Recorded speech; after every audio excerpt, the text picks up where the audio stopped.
Alors, si vous étiez un outil de travail, qu'est-ce que vous choisiriez? Outil de travail, un tableau Velleda. C'était inattendu. Si vous étiez une expression sur le travail. Moi, l'expression que j'utilise le plus, mais qui n'est pas forcément que liée au travail, c'est quel est le problème? Quel est le problème? Quel est le problème? Quel est le problème? Quand vous étiez enfant, qu'est-ce que vous aviez choisi comme métier? Je voulais être chercheur. Je ne savais pas trop ce que ça voulait dire. Mais ça me fascinait cette idée de trouver des choses nouvelles. Donc, pendant très longtemps, j'ai voulu être chercheur. Et puis, bon, finalement, le destin a décidé autrement, mais je cherche toujours beaucoup de problèmes. Ouais, ça, c'est sûr. Ça, c'est sûr. Bonjour à tous, vous êtes sur À bout de taf, le cycle décideur. Et aujourd'hui, nous allons plonger dans un système très intéressant, celui de l'hôpital. Un système dans lequel différentes décisions peuvent tout changer, transformer la vie d'un patient, voire malheureusement la bouleverser. Et aujourd'hui, je suis en compagnie de celui qui s'est intéressé à ce système, Guillaume Couillard, directeur du GHU Psychiatrie et Neurosciences. Bienvenue. Merci de m'accueillir. Bonjour. Et vous êtes aussi co-auteur de l'hôpital apprenant, l'amélioration continue au service du soin, aux éditions Erol. En France, aujourd'hui, on a autant de sélectionneurs que de Français. Est-ce qu'on peut appliquer la même logique pour la santé? Le point, c'est de dire que tout le monde s'intéresse à la santé. Ça, oui, c'est sûr. La santé est un sujet qui intéresse beaucoup, qui intéresse et qui parfois inquiète aux citoyens. Les professionnels de santé aussi sont nombreux à prendre part au débat public. Les médecins prennent très souvent part au débat public. C'est le reflet, je pense, du fait que la santé est quasiment systématiquement dans le top 3 des préoccupations des Français, ce qu'on peut évidemment comprendre. Alors effectivement, peut-être que chacun a son avis sur ce qu'il faudrait faire à la fois pour le système de santé dans son ensemble et pour l'hôpital en particulier. Dans l'hôpital apprenant, pas chercher à avoir une discussion sur le système de santé, mais plutôt à essayer de ramener la focale au plus près justement des professionnels de santé, que ce soit médecins, infirmières, assistants, aides-soignants, etc., pour m'intéresser vraiment au fonctionnement précis de l'hôpital et proposer des pistes pour améliorer ce fonctionnement sans pour autant exiger de grandes réformes institutionnelles ou dans l'organisation, on va dire, des hôpitaux, dans la gouvernance, comme on dit, puisque en France, on adore parler de gouvernance. Donc, c'était un peu ça le propos. C'est vraiment une focale beaucoup plus micro et basée sur le terrain et le fonctionnement de l'hôpital. C'est une focale qui est très intéressante car assez originale par rapport à ce qu'on a l'habitude de lire ou de documenter, voire d'analyser sur le système de santé. On descend très rarement au niveau hôpital et pourtant c'est un monument national du patrimoine aujourd'hui, un hôpital. C'est plus qu'un totem, on a de l'affect, on a du savoir-faire, on a du savoir-être qui est très spécifique et qu'on promeut comme étant très spécifique. Est-ce que finalement ce n'est pas ça le totem le plus dur à analyser pour pouvoir regarder le réel? Il faudrait lever ce voile-là pour pouvoir regarder le réel et mettre de côté nos croyances. En tout cas, ce qui est sûr, c'est que il y a effectivement un attachement très fort des Français en général sur les hôpitaux, sur l'hôpital à proximité de chez eux. Alors, pour des raisons à la fois intrinsèques à l'activité hospitalière, on y meurt, on y naît aussi, donc quelque part. Et puis, quand on y va, en général... malheureusement, ce sont des situations de détresse. La maladie est évidemment une épreuve, source d'angoisse, d'inquiétude. Donc, à la fois pour les patients eux-mêmes et pour leurs proches, l'hôpital est aussi le lieu où tout ceci se déroule. Donc, évidemment, en situation d'inquiétude, on espère être rassuré. Donc, l'institution hospitalière, on voudrait qu'elle soit très rassurante. Elle l'est quand même la plupart du temps. On a la chance en France d'avoir quand même de très très beaux hôpitaux, publics comme privés d'ailleurs, qui soignent quand même très très bien la population. Et puis souvent, l'autre aspect, c'est que l'hôpital est quand même en général très implanté sur son territoire. On connaît beaucoup de gens qui travaillent dans cet hôpital et il y a toute une vie autour de cet hôpital. Donc effectivement, il y a un attachement aussi, parfois jusqu'à patrimonial, puisque les hôpitaux ont aussi un patrimoine souvent très implanté dans la ville. Donc il y a toutes ces raisons qui font que effectivement les gens sont en général assez attachés à l'institution hospitalière et très attentifs attentif à ces difficultés, ou en tout cas ces difficultés telles qu'elles sont rapportées dans les médias. Avant de passer à ce que veut dire, on va dire, un hôpital apprenant, pouvez-vous aussi nous expliciter ces 3 logiques de l'hôpital que je trouvais très intéressantes, qui coexistent dans une organisation telle que l'hôpital? Donc quand on est à la tête d'une organisation hospitalière, un hôpital quel qu'il soit, évidemment, le but, enfin il me semble en tout cas que le but qu'on poursuit, c'est améliorer en permanence la prise en charge des patients, améliorer le service rendu, que ces prises en charge soient les meilleures possibles pour chacun des patients adaptés à sa situation. Bon. Pour faire ça, en fait, les patients, leur parcours, leur expérience est la somme d'un certain nombre de décisions qui sont prises, soit immédiatement lorsque le patient est là, la décision du médecin qui l'examine, la décision de l'infirmière qui va l'écouter, qui va l'orienter, qui va peut-être faire des gestes, une prise de sang, des choses comme ça. Donc, il y a évidemment des décisions qui sont prises je dirais, au moment où le patient est présent à l'hôpital, mais il y a aussi beaucoup de décisions qui ont été prises avant sur eh bien, les choix qui ont été faits pour organiser les locaux, pour doter les équipes. Il y a tant de médecins, tant d'infirmières, etc. Il y a des équipements, des choix d'équipements qui ont été faits. On a choisi d'acheter tel équipement plutôt que tel autre. On a choisi d'organiser, par exemple, les examens biologiques d'une certaine façon, etc. Donc, il y a tout un tas de choix qui ont des conséquences directes sur l'expérience du patient. Par exemple, si vous faites le choix de vous doter d'un IRM ou d'un scanner, bon, bah, si vous avez besoin de l'un ou de l'autre, par exemple, si vous avez un scanner, vous avez besoin d'un IRM, peut-être le patient devra-t-il aller ailleurs pour faire son examen. Ou si vous faites le choix d'un système de transport des tubes de sang jusqu'au laboratoire qui passe toutes les 3 heures plutôt que toutes les 2 heures, eh bien, le temps d'attente du patient pour avoir son résultat ne sera pas la même, etc. Donc il y a en fait tout un tas de choix qui sont parfois très anciens, qui remontent à un temps. La difficulté, ce qui est intéressant de voir, c'est que toutes ces décisions, en fait, elles sont prises selon différentes logiques. Donc, et c'est ça qui est intéressant à l'hôpital, c'est-à-dire qu'il y a en permanence 3 logiques qui coexistent au sein de l'hôpital. Donc, il y a la logique médicale, le médecin prend ses décisions par rapport à la science médicale. Donc, à un instant donné, la science nous dit que dans telle situation, il faut faire tel examen, il faut prescrire pour prendre en charge la pathologie correctement. Ensuite, il y a la logique administrative. Cette logique administrative, elle est faite de respect d'un certain nombre de normes. Il y a des normes de sécurité qui s'appliquent à ces bâtiments, il y a des normes du droit du travail, des normes, voilà, et aussi de répartition des ressources. Les ressources dont dispose un hôpital comme budget. N'importe quel établissement, il y a des ressources financières, des ressources humaines, etc. Et il faut prendre des décisions d'allocation de ces ressources. Bon. Et elles sont limitées. Donc, voilà. Et puis, il y a aussi une logique soignante, qui est une logique essentiellement d'organisation. Les services hospitaliers sont organisés selon différentes règles. Les staffs d'équipe se font à une certaine heure, avec certains participants. Les entrées dans le service se font comme ci, les sorties se font comme ça. Et il y a c'est surtout de l'habitude qui dépend de chaque service et de la façon dont les soignants ont construit leur organisation. Toute la difficulté pour prendre les meilleures décisions possibles est de faire en sorte que ces 3 logiques coopèrent. La coopération plutôt que le conflit. C'est-à-dire éviter d'être dans une logique où une des 3 logiques essaye de prendre le pas sur les 2 autres et d'imposer sa décision, mais plutôt de les mettre dans un mode de compréhension mutuelle du problème qui est à résoudre pour coopérer à sa résolution et prendre la meilleure décision possible.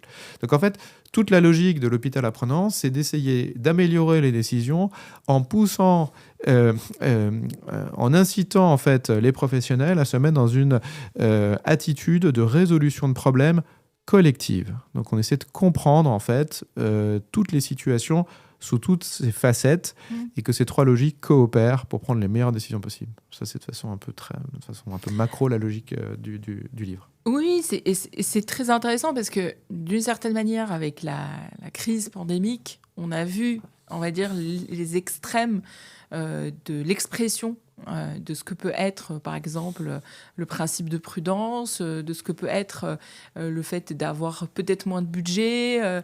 On va dire que certaines logiques se sont manifestées alors qu'on ne pensait, en tant que patient, n'avoir qu'une seule logique qui dominait dans un hôpital, mais qui est la logique médicale, mais qui en fait repose sur un système de support, sur un système de soins, comme vous l'avez souligné, et que ces différentes logiques, en fait, elles ont besoin d'être en diapason pour arriver à, on va dire, faire bien son travail. Et ce faire bien ce travail, votre thèse, c'est de dire que le meilleur moyen pour y arriver, c'est de s'appuyer sur l'hôpital apprenant. Est-ce que vous pouvez du coup nous expliquer ce que veut dire l'hôpital apprenant ? Alors, on va vraiment essayer de créer des conditions qui amènent chacun à pouvoir mieux comprendre les problèmes auxquels il est confronté, et encore une fois, dans toutes les dimensions. Alors, je vais illustrer un petit peu le propos. Alors, d'abord, la première chose, c'est d'être convaincu que les problèmes ne se comprennent bien que là où ils se posent. Donc, première chose, c'est d'aller sur le terrain pour voir la réalité des situations auxquelles sont confrontés les professionnels. Alors, on prend les professionnels évidemment du soin, mais en fait, tout type de professionnel. Un gestionnaire des ressources humaines comme un gestionnaire de la chaîne de liquidation aux affaires financières. En fait, quels sont les problèmes auxquels sont confrontés les professionnels de façon extrêmement concrète. Pourquoi il est si difficile d'organiser un transport sanitaire, pourquoi le logiciel qui gère les plannings est si difficile d'utilisation, pourquoi quand on a recours à, par exemple, à un moyen de remplacement, un intérimaire, eh bien, il faut utiliser 2 logiciels différents, ça fait du temps de saisie supplémentaire, etc., etc. Enfin, essayer de comprendre dans la finesse les vrais problèmes auxquels sont confrontés les professionnels. Ça, c'est le premier point. Et c'est très important parce que bien comprendre les problèmes est vraiment la première étape pour ne pas partir sur de mauvaises options. Les mauvaises options, c'est pas que les options sont mauvaises, c'est souvent qu'on a mal compris le problème de départ. Donc, c'est des discussions toujours qui commencent par il faut faire ci ou il faut faire cela. Ces discussions, il faut s'en méfier beaucoup parce que la vraie question, c'est quel est le problème qu'on essaye de résoudre. La première attitude, c'est vraiment d'aller sur le terrain pour bien comprendre ce qui se passe. Donc, moi, en tant que directeur de l'établissement, j'y vais au minimum 2 fois par semaine, souvent un peu plus, pour passer du temps avec les équipes et bien comprendre leur quotidien. Ça, c'est le premier point.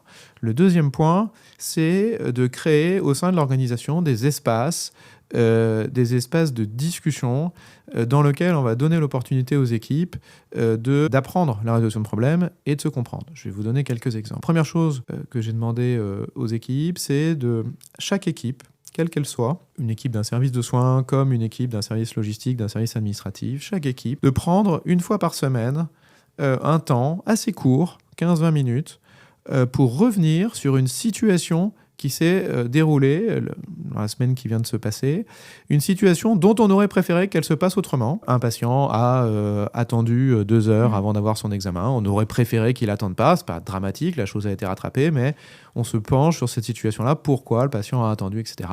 On a eu une rupture de stock de tel consommable. Pourquoi, etc. Donc on va examiner de manière très précise, très concrète, la situation qui s'est mal passée. Pourquoi on fait ça ? D'abord, on s'entraîne à la résolution de problèmes. On essaie d'aller au fond de l'analyse des causes de chaque situation. Et ça, c'est très important. Ça veut dire dépasser quelqu'un n'a pas fait son travail. En général, la première cause, c'est mais un tel, alors c'est souvent d'ailleurs dans le service d'à côté, un tel n'a pas respecté la procédure, n'a pas respecté le formulaire, n'a pas fait ce qu'on attendait de lui. Donc c'est de sa faute, donc ça s'arrête là. En fait, la vraie question, c'est pas qui a fait quoi, la question c'est pourquoi la personne a agi de cette façon. En fait, il y a toujours des raisons. Je vous donne un exemple. Quand un patient est admis dans un service d'hospitalisation, la plupart des services ont mis en place des checklists pour être sûr de rien oublier à l'admission. On pose un certain nombre de questions au patient sur ses antécédents, son niveau de douleur, ce qu'il a. On va lui prescrire un certain nombre d'examens, etc. Donc il y a des checklists. Alors c'est adapté selon chaque service, évidemment.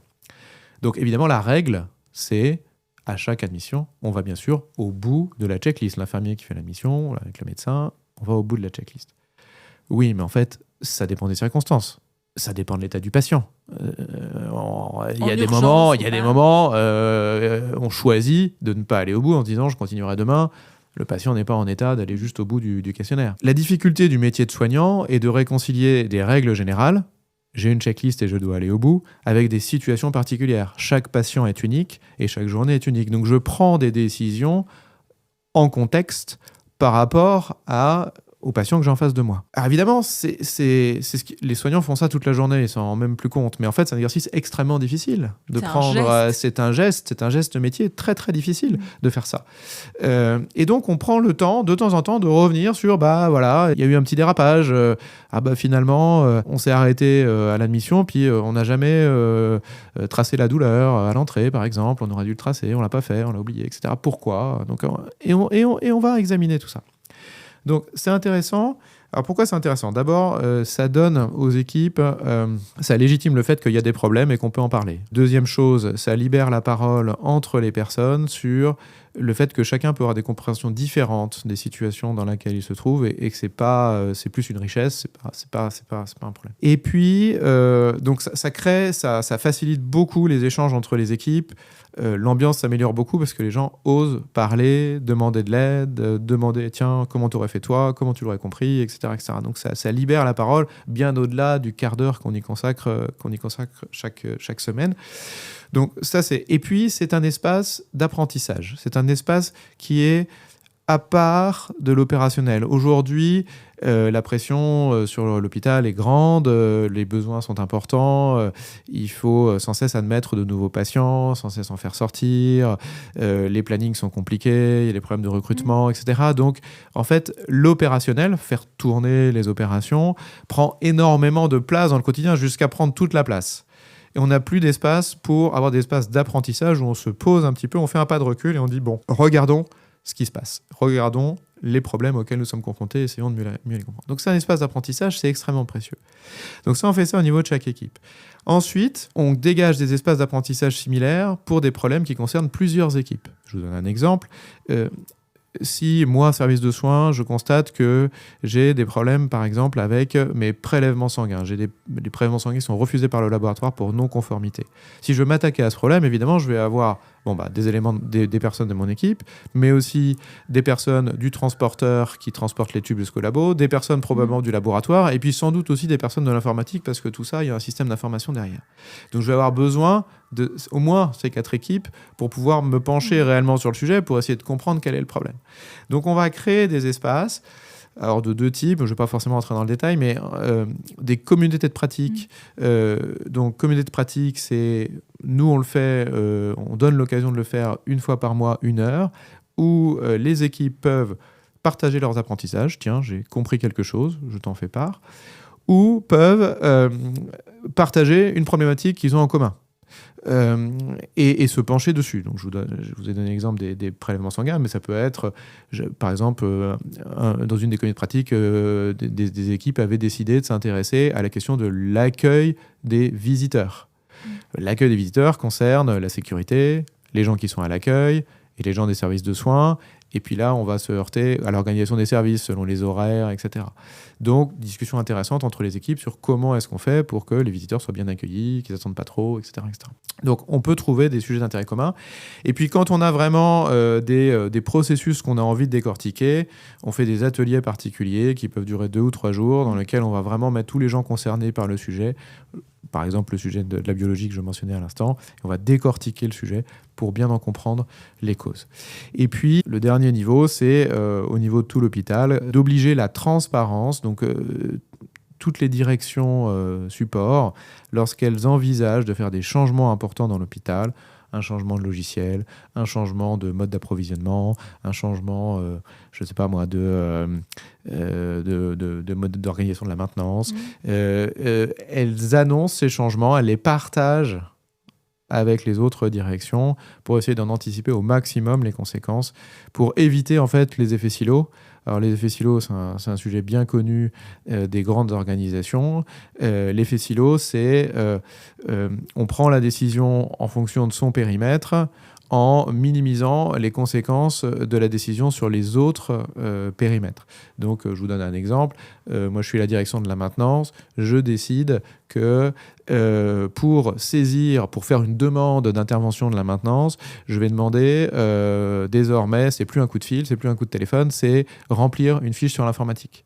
C'est une décision qui fait sens pour la maintenance parce que ça permet d'avoir beaucoup plus d'informations et d'organiser les tournées des ouvriers qualifiés plus facilement.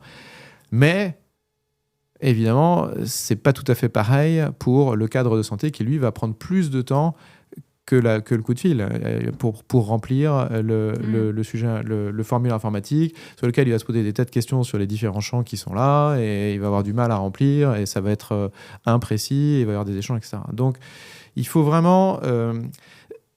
donc ça, c'est pour lutter contre les effets un petit peu collatéraux de décisions liées aux effets silos.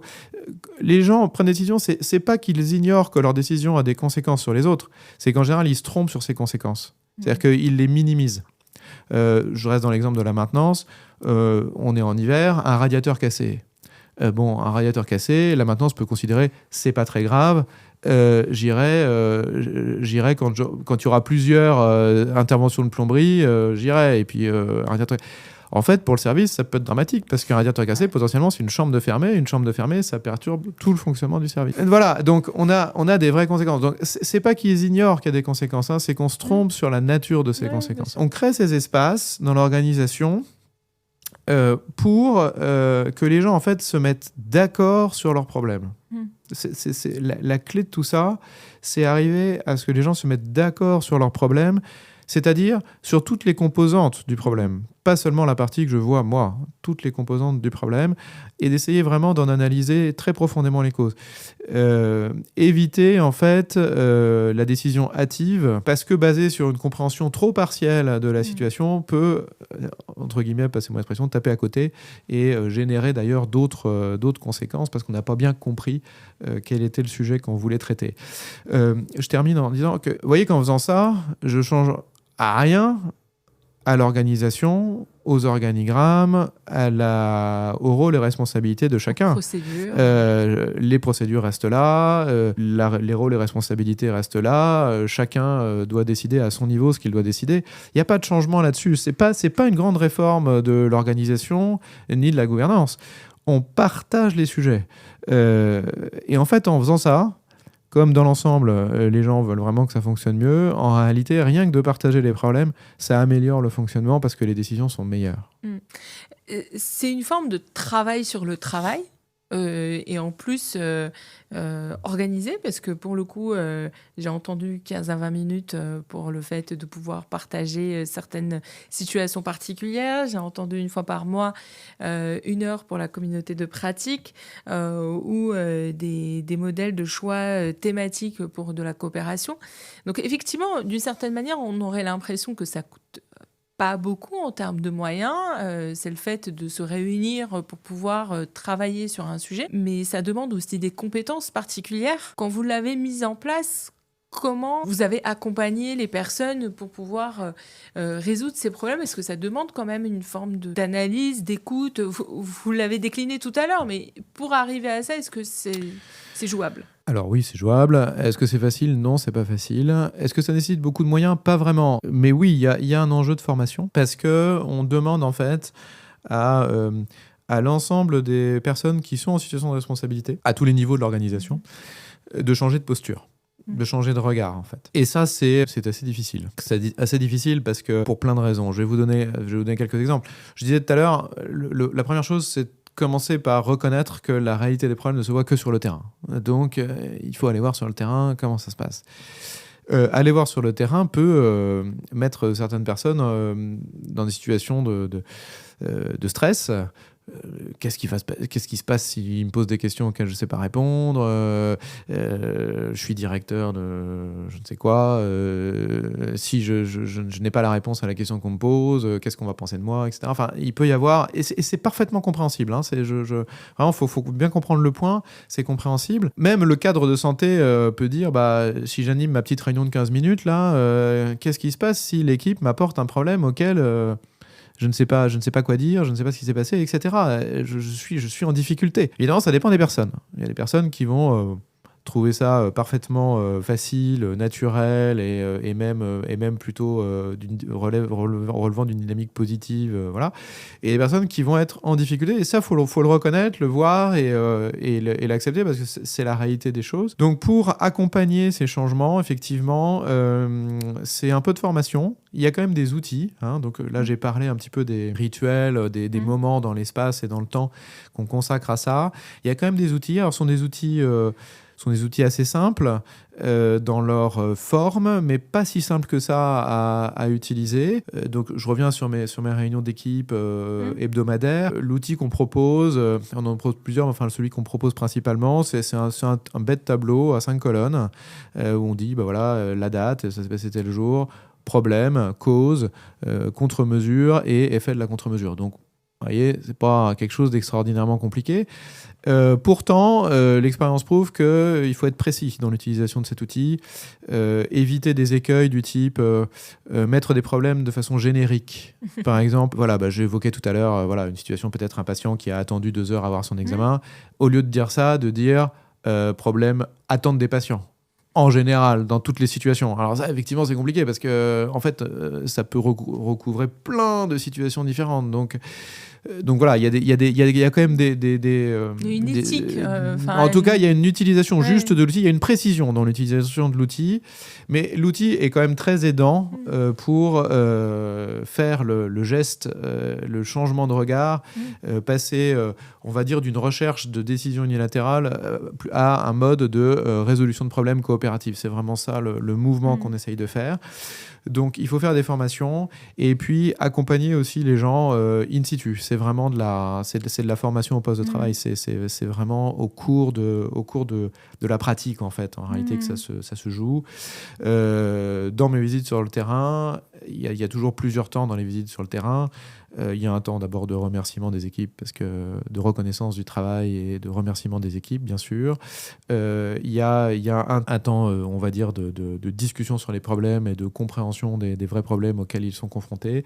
Et puis, il y a toujours un temps aussi où on essaie de leur proposer le pas suivant dans la maîtrise de l'outil ou peut-être un nouvel outil ou comment est-ce que on les fait progresser aussi sur la méthode. Il y a toujours un côté aussi, on essaie de faire progresser les gens sur la méthode. C'est vraiment centré sur le développement des personnes. Donc oui, ça s'accompagne. Il faut donc les moyens, c'est un petit peu de formation et une personne qui est un peu la gardienne du calendrier. Vous avez souligné que les différents rituels ont un rythme. Toutes les semaines, tous les 15 jours, tous les mois, etc.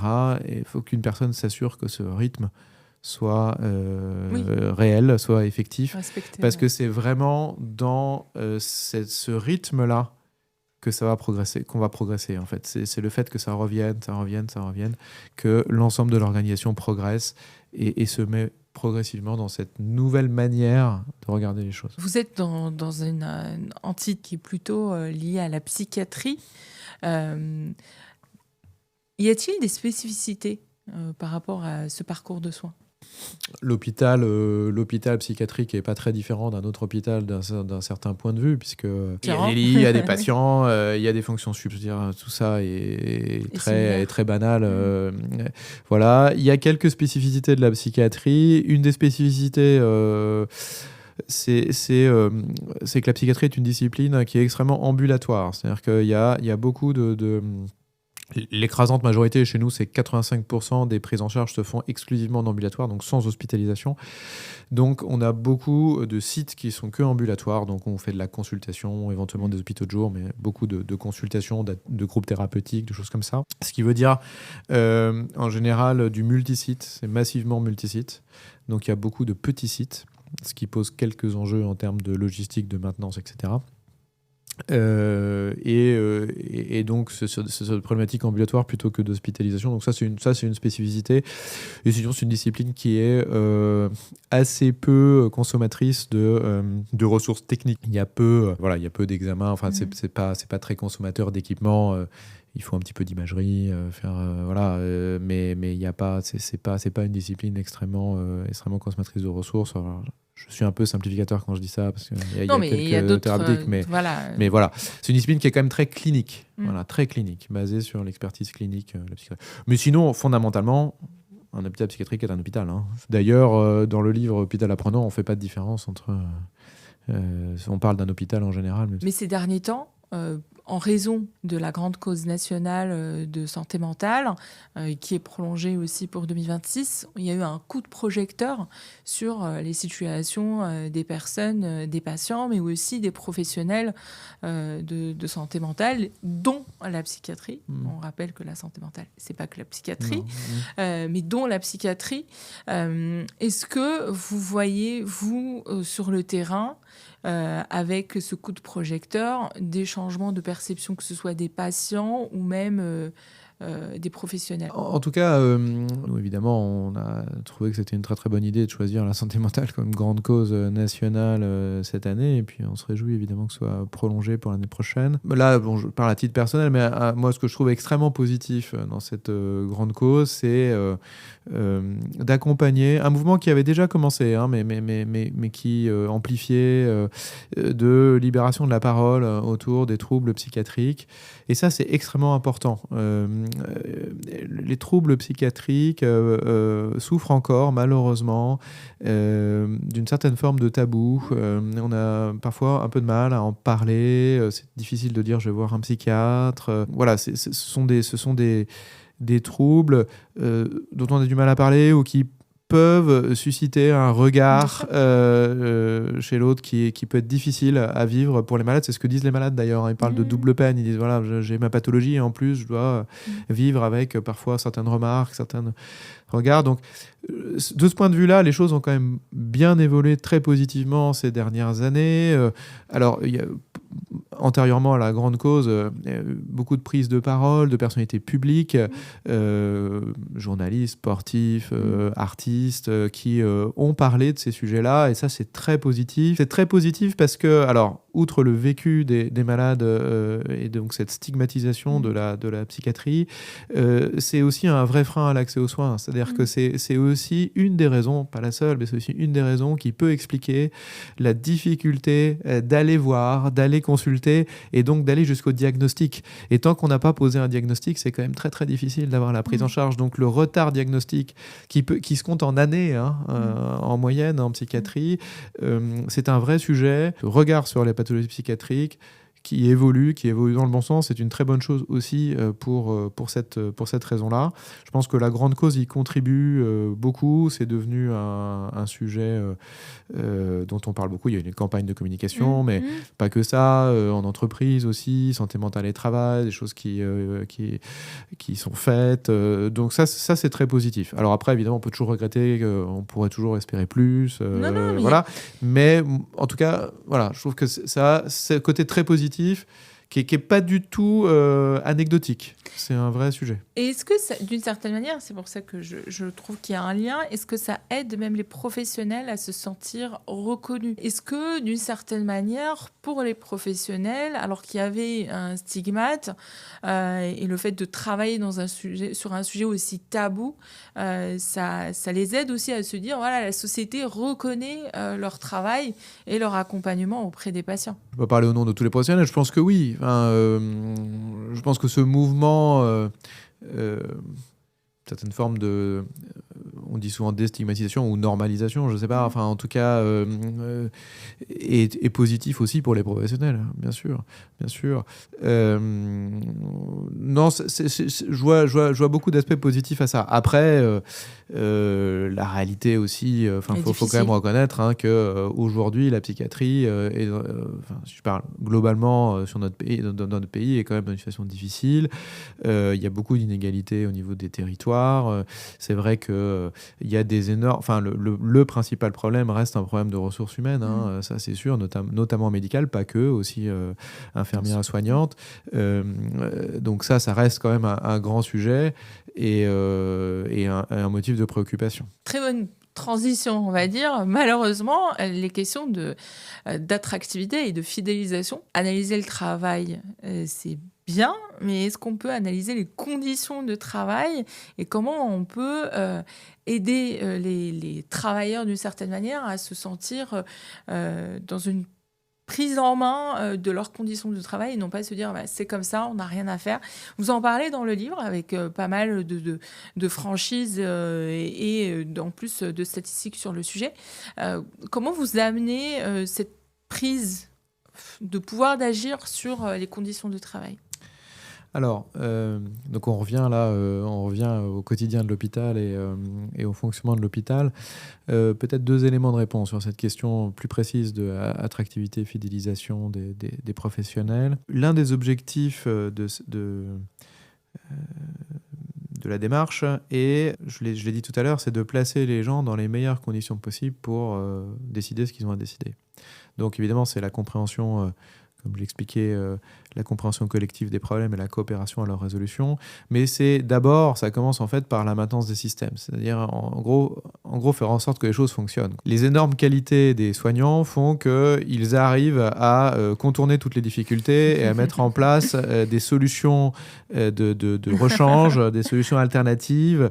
Quand le radiateur qui marche pas, on va se débrouiller comme ça. Le système d'information qui fait pas ce qu'on voudrait, on va se débrouiller. Mais sauf qu'au bout d'un moment, la situation est tellement dégradée que le mode de fonctionnement est quand même très affecté. Et le quotidien s'en ressent. Évidemment, il peut y avoir des tensions et tout ça. Donc, évidemment, la maintenance des systèmes, tout ce qu'on fait là, tout ce que je vous ai décrit, le premier but, c'est la maintenance des systèmes. C'est la maintenance de conditions de travail, mais au sens le plus large possible. J'inclus par exemple la formation. Le maintenance de conditions les meilleures possibles pour que les gens puissent faire ce qu'ils ont à faire. Je dis souvent que notre objectif de l'administration, c'est de faciliter la vie des soignants.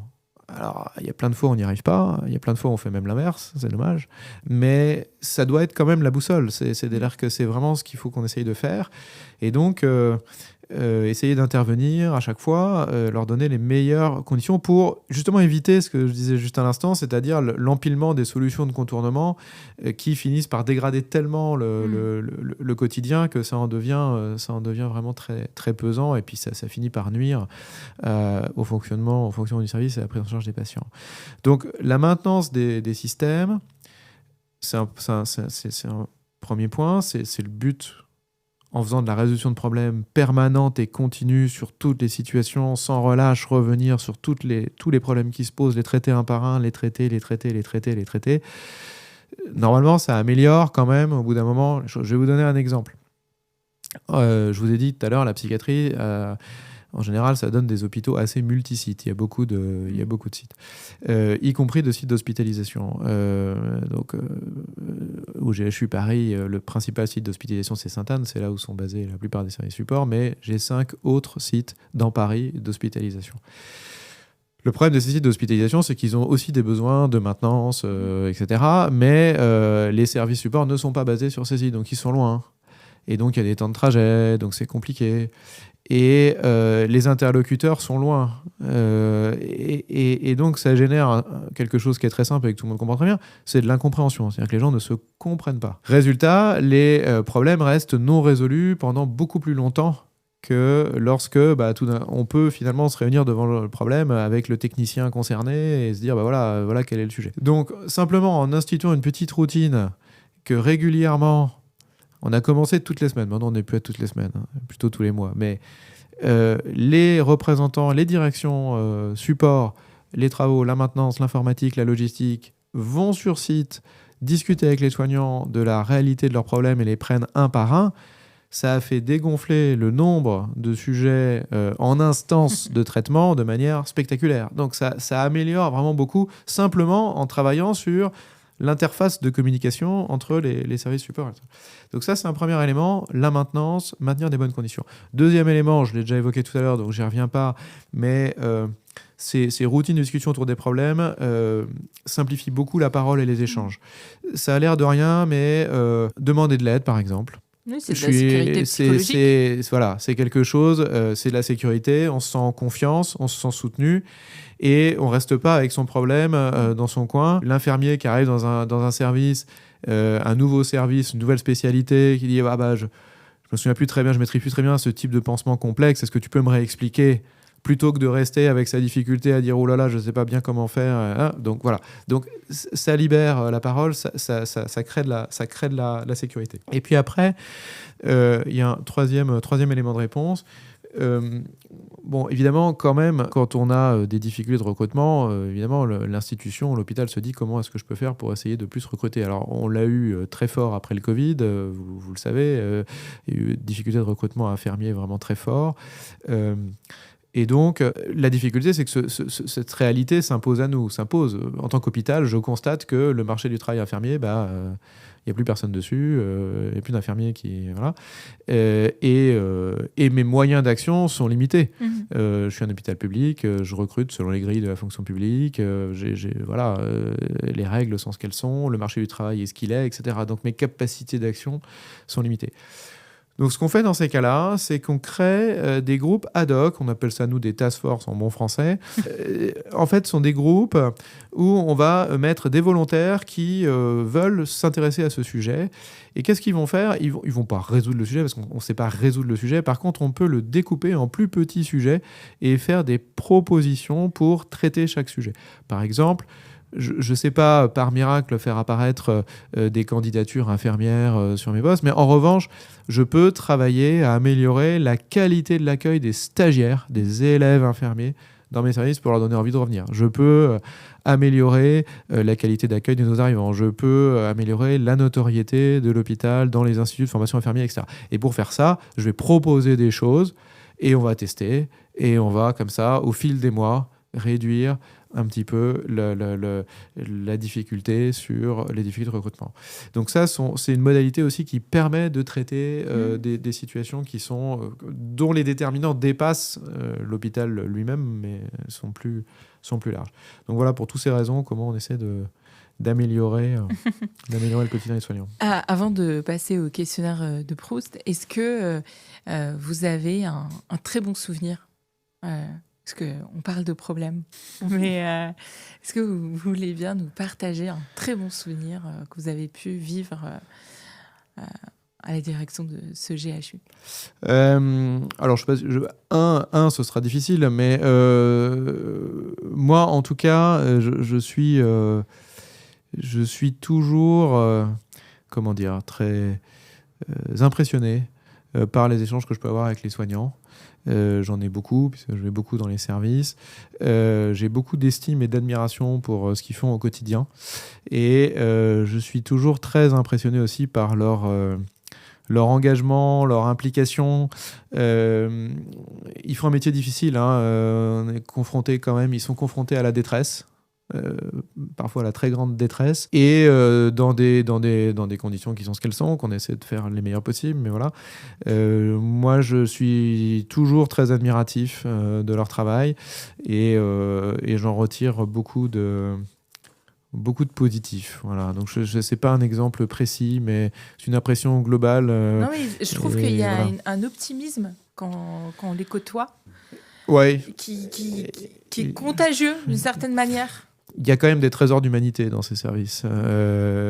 Et ça, c'est vraiment quelque chose qu'il ne faut pas perdre, qu'il faut cultiver, qu'il faut développer. C'est ce qu'on s'emploie aussi à faire, en leur permettant de se recentrer le maximum possible sur leur métier, la prise en charge des patients. Est-ce que vous pensez que ça va venir, le Big Bang pourrait être déclenché par l'IA ou par la crise des financements ?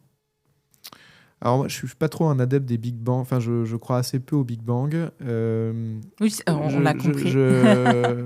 Et je pense que sans Big Bang, on peut quand même faire évoluer très significativement les choses et obtenir de vrais beaux résultats. Donc, en revanche, il y a des révolutions technologiques, ça existe, ça arrive. En santé, ça arrive. Il y a certaines pathologies qui ont été révolutionnées par des nouveaux traitements. Donc, je veux dire, ça arrive. L'intelligence artificielle, aujourd'hui, elle est pleine de promesses. Elle commence à être utilisée. Ça va sans doute révolutionner un certain nombre de pratiques et faire bouger l'organisation. Ce que j'espère, c'est que elle permettra peut-être de diminuer un petit peu le coût de l'interface homme-machine. C'est-à-dire qu'on a informatisé les choses et ça avait énormément d'avantages, de qualité des soins, de traçabilité, de partage d'informations, etc. Il y a quand même un coût lié à l'interface homme-machine, rentrer toutes ces données, les exploiter, etc. Donc peut-être j'espère l'IA permettra de gagner sur ça, c'est-à-dire vraiment redonner du temps là-dessus. Et puis aussi, peut-être d'un point de vue thérapeutique, diagnostic et thérapeutique, il y a pas mal de promesses aujourd'hui sur l'IA. Donc il faut garder la tête froide et regarder les choses en profondeur, mais ce serait enfin voilà, il faut s'en préoccuper. Non, mais c'est intéressant le fait de dire qu'il y a des coûts de friction, il y a des coûts de transaction, il y a quelque chose qui se passe. Et d'ailleurs, il y a des études qui ont montré que le numérique n'a pas été aussi favorable que cela pour toutes les questions de productivité et que derrière, ça a généré quand même des frictions, de la contingence à côté. Donc, il y a un vrai... pour moi, il y a un vrai coût quand même lié, c'est ce que je dis, à l'homme-machine. Ça, je pense que l'IA peut quand même nous aider beaucoup là-dessus. Ça, c'est sûr. Après, peut-être sur d'autres sujets, mais enfin, on verra. Oui, à suivre, exactement. Écoutez, chers auditeurs, un dernier passage. Je vous propose un livre que j'ai découvert à ma médiathèque. Qu'est-ce que le care ? Et je trouvais que c'était complémentaire avec le propos de cette interview, d'une certaine manière, de promouvoir l'attention par l'amélioration continue, l'attention aux gestes, l'attention à l'ingéniosité et aux relations qui opèrent des systèmes tels que l'hôpital.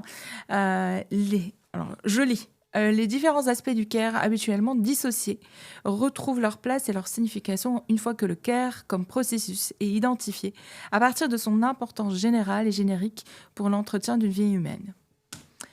Merci.